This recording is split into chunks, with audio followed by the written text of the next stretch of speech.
Bonjour, bonjour, ici Miss Sunshine pour ce deuxième podcast. Alors aujourd'hui nous allons parler de l'ego. Ce mot que l'on entend souvent, mais qu'on comprend rarement dans sa profondeur. Nous verrons ce qu'il est vraiment, pourquoi il peut s'opposer à l'humilité et surtout comment s'en libérer sans se perdre soi-même. Qu'est-ce que l'ego ? L'ego en psychanalyse comme en philosophie, c'est cette image que nous avons de nous-mêmes. Il n'est pas mauvais en soi. C'est une construction mentale, un masque, un rôle.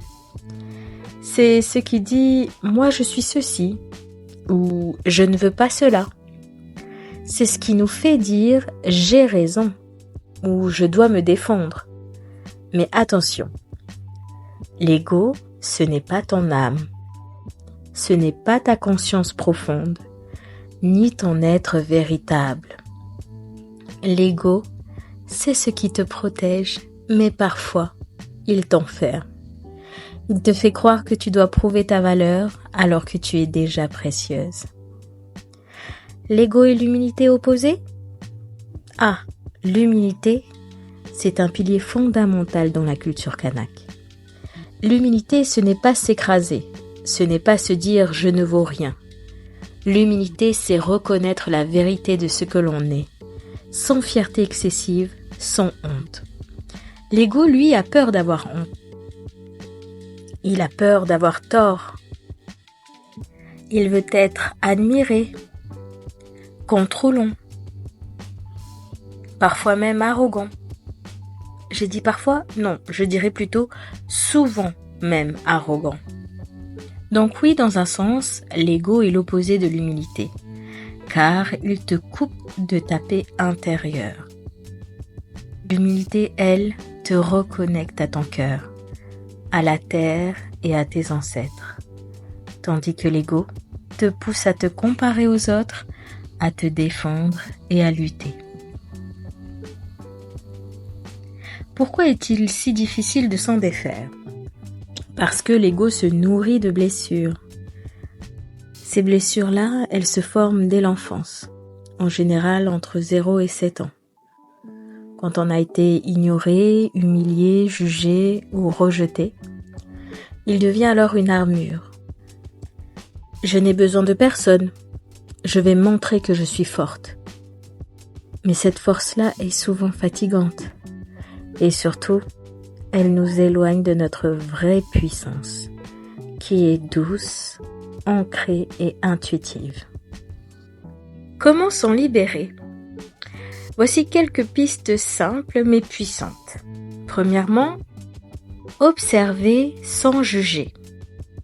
Chaque fois que tu sens l'ego réagir, colère, orgueil, peur d'être critiqué ou humilié, dis-toi ceci. Tiens, mon ego parle, ce n'est pas moi. C'est une partie blessée en moi. Deuxièmement, respirer et revenir au corps. L'ego vit dans la tête. Le cœur, lui, vit dans le silence. Mets une main sur ta poitrine, respire et laisse-toi redevenir terre, souffle et présence. Troisièmement, parler avec humilité. Remplace les « je sais » par « j'apprends ». Les « j'ai raison » par « je ressens ». Cela ne te diminue pas, cela t'élève. Quatrièmement, se relier aux autres femmes.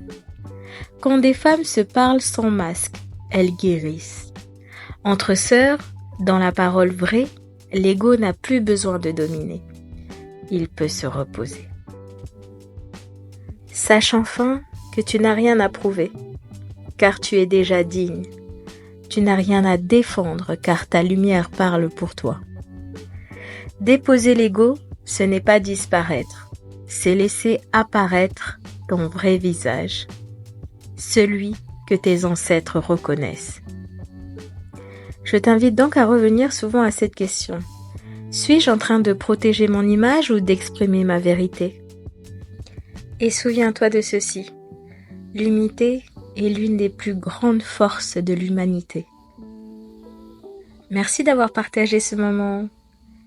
Prends soin de toi et surtout, n'hésite pas à partager ce podcast avec une sœur, une mère ou une cousine. Le monde a besoin de femmes libres, douces et vraies. N'hésitez surtout pas à liker et à mettre des commentaires que je lirai avec beaucoup de plaisir. Oleti!